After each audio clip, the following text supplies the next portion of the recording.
Welcome back to the channel, guys. I hope everybody's doing well. Update. Yan, guys. Uh, nag big step tayo sa XMAX 300 natin. Si Paula. As you can see, we have A-Racer RC Mini X.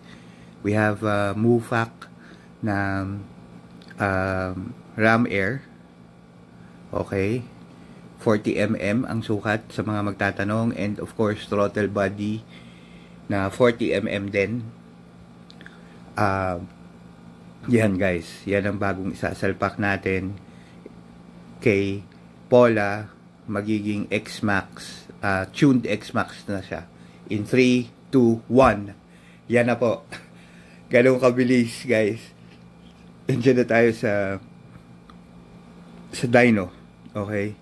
So, shout out kay Sir Michael, kay Sir Tupe, yung nasa left, tapos si Mark yata yung nasa right, kinakabit na yung sensor sa bang sensor, yan. So, yan, guys. Okay, sa mga magtatanong, ba't ako ECU? So, yan, set na yan is because honestly, guys, na-outgrow ko na yung power ng stock na XMAX. Though, may changes, of course, yung kumbaga, yung nagawa kong setup dyan kay Paula, na-outgrow ko na yung, di ba guys, yung panggilid ko, yung CVT, yung variator, yung buong CVT is, MTRTA siya. Tapos naka Acra Povic na pipe, tapos naka-lighten na mags, forge. So, may dagdag yun, of course.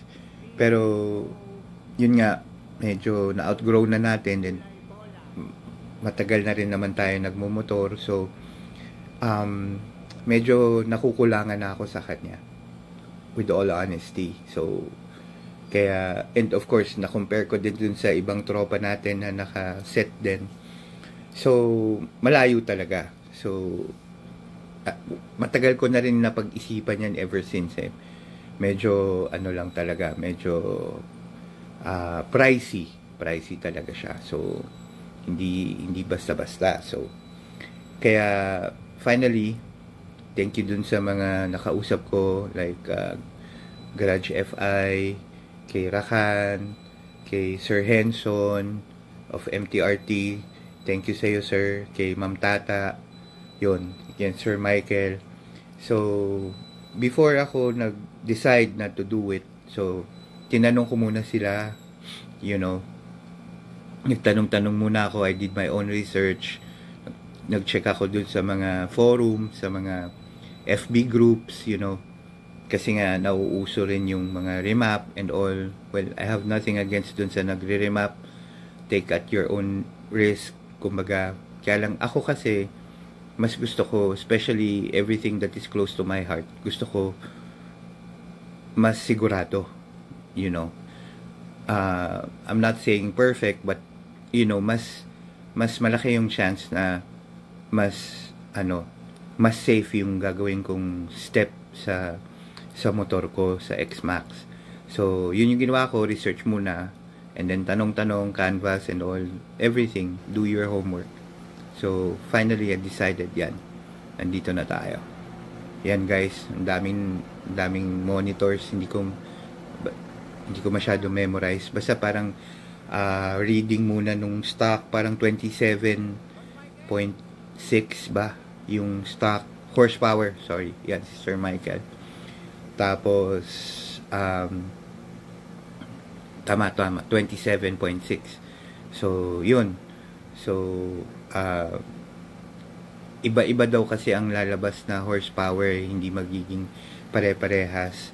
Kasi kahit pare-parehas na 300 or 1,000 or whatever cylinder, yung engine power mo, hindi sila pare-parehas pa rin Iba pa rin yung performance. Ayan, guys, yung time na yan, yung moment na yan, sobrang kinakabahan ako dyan.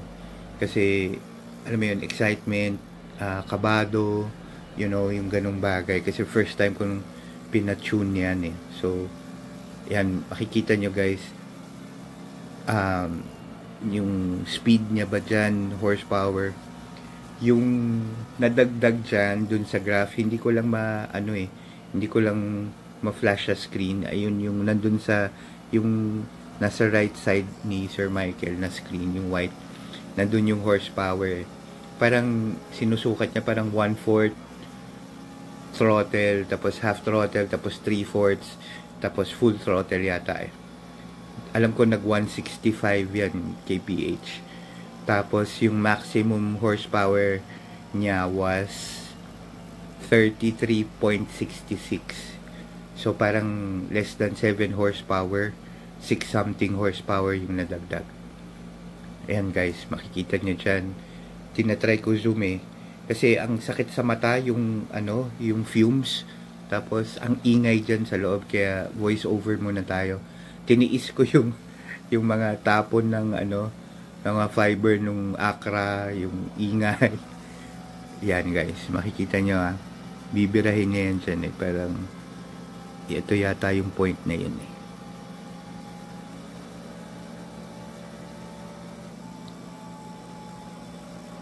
Nag 165 something siya eh. So yun guys, sobrang satisfied, sobrang happy. Kasi nga na-outgrow ko na yung power niya. So ito siguro good for a year or two. Kasi bihira ko lang gamitin si Paul eh. Laruan ko lang talaga siya eh. Stress reliever ko lang yan eh. When I go out, tambay with yung grupo, mga kaibigan sa motor, yun lang eh, pang stress reliever ko lang talaga siya eh. So, pang kulit-kulit lang around, yan. Tapos guys, if you guys have questions, kasi maiksi lang yung video, hindi ko mako-cover lahat, kaya medyo mabilis ako magsalita. Kung may questions kayo, inquiries, or whatever, comment lang kayo sa comment section. Napapansin nyo naman, I always find time to answer pag may libre akong oras. I get back to you ASAP, diba? So, yun. So, nung pauwi ako, sobrang ramdam ko yung additional horsepower. Honestly guys, sobrang natuwa ako. Sobrang satisfied. Yan. Bababad ng ganyan takbuhan, 150 plus. Naka-steady lang. 165 kanina. Talagang masaya siya.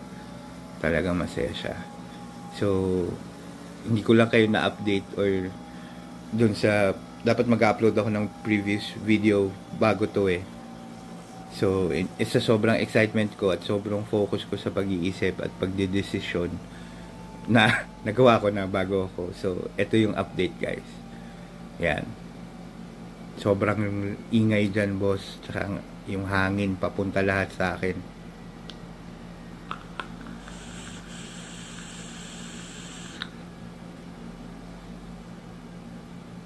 Ganun pala yun, no? Ang sarap ng feeling pag motor mo na yung dinadyno. Yung sasakyan mo yung dinadyno. Alam mo yun? Yung hirap, oras, pagod, nakikita nyo dumadamba. Nakapreno na ng konti si Sir Michael, kasi talagang malakas eh.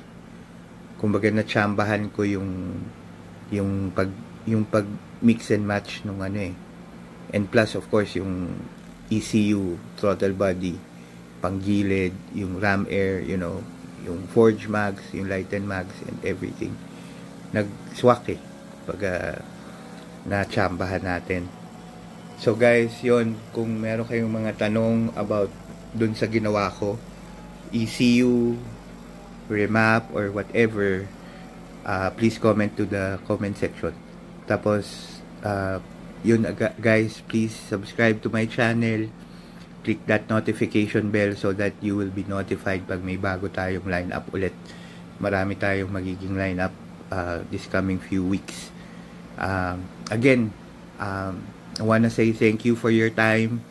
Happy holidays, Merry Christmas, Happy New Year, And again, always drive safe. Enjoy the ride. Tandaan nyo yun. Ingat and enjoy the ride. I wanna see you guys around. Pag let me know pag nakilala nyo yung motor. Nakilala nyo ako. Get my attention, guys. Always drive safe. Thank you, Lord. See you around. South Scoot 88.